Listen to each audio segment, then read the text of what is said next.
in altered states of consciousness. And this is the first evidence we have of any kind of religious behavior amongst our ancestors. So nobody can deny that these states of consciousness have been fundamental in the development and origins of religion. And therefore, our society, if we value religion, we should value these experiences also and realize what a crucial, massive, gigantic role they have played in the human story, and we should stop pretending otherwise. I want to go into something I know you have a real passion about. I know a lot of your work has to do with your Orion correlation theory. Could you tell our listeners something about what you believe is the Orion correlation theory? Okay, well, first of all, I must make absolutely clear that this is not my theory. This is the theory of a close colleague and indeed co-author of mine, and that is Robert Bauval. Yes, that's right. Robert Bauval is an engineer by training, and he spent much of the first half of his adult life building enormous structures all over the Middle East, as a matter of fact. But Robert one day became intrigued by the pyramids, the 3 pyramids of Giza, and looking at an aerial photograph, he wondered why they were laid out on the ground in such a peculiar manner. And to cut a long story again, very short, after years of research, Robert was absolutely able to establish why the pyramids are laid out in the form they are on the ground. And that's because they are designed as an image on the ground of the 3 stars of the belt of the constellation of Orion. 3 pyramids, 3 stars, and the pyramids laid out on the ground in the pattern of the stars. And it turns out that the constellation of Orion isn't just any old constellation. If you wanted to argue that this astonishing visual resemblance was a coincidence, that would be a lot easier if you could say, well, look, the constellation of Orion wasn't important in ancient Egypt. But on the contrary, the constellation of Orion was the most important constellation in the sky for the ancient Egyptians. Right. And they regarded it as the image in the sky of their god of death and rebirth, Osiris, and that the stars represented his belt. So it's very natural that they would seek to make an image of the kingdom of Osiris in the sky on the ground. Because Osiris was the lord of the dead. He governed the underworld. It was he who one had to come to terms with when making the journey, the afterlife journey that the Egyptians believed we go through, and they believed that we should be prepared for that journey. So I think what they were doing at Giza was creating a gigantic 3-dimensional model of the region of the sky through which they believed their souls would travel after death. One of my questions that I wanted to ask is also mirrored by one of the members' questions, which was by JPM 1602. I'll just combine mine with that member's. Is there any hard skeletal scientific fact or remnants that giants exist? And what's with the crystal skulls that should not have been able to have been made by the given tools of that time period? As to giants, I've yet to see evidence of any real giants in the past of the human story. Of course, we only find a tiny fraction of the skeletal remains that are laid down in any epoch. But we got a pretty clear view of the evolution of human anatomy over the last 6 million years, from the last common ancestor with the chimpanzee. Right. And I'm not aware of any gigantic human remains which are not a hoax. And I do feel quite strongly about that. The moment another turn of the spade reveals the skeleton of a giant and it proves to be genuine, I will accept it. But up till now, I haven't seen any evidence of that. Now, remind me of your second part of your question. The member wanted to know about the crystal skulls. How could they have been created? The crystal skulls, yes. The crystal skulls, again, we have this category of out-of-place artifacts that have come down to us from prehistory, which don't fit into the picture of the technology of the past. And my argument all along has been we have to accept that we've forgotten part of the story, that there was a period of high technology in the past, which has been forgotten because a great cataclysm came and destroyed that civilization. And I think that the technology that goes to the creation of the crystal skulls is as mysterious as the technology that lies behind the pyramids of Egypt, and that both of them are likely to have their origins in a lost civilization of prehistory. This is from member Copernicus, and he doesn't have a question. He just says, Graham, I don't want to ask you anything. I just want to tell you that I think you're one of the bravest men who have continued to tell the truth as you see it, despite being threatened and hated by some people who are still stuck in an illusionary world.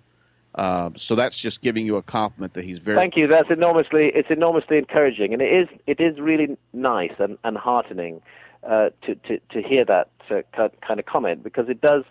It can be quite difficult to be taking a line that the mainstream of academia and their friends in the media completely disagree with, and you do end up getting attacked, and it is tough. So it's nice to hear that there's that support out there.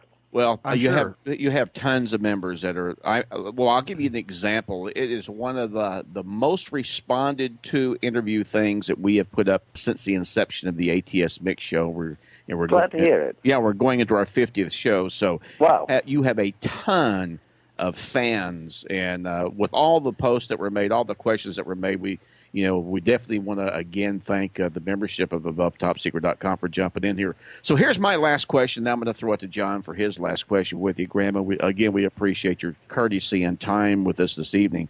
But this is member Above Top Secret Schuler.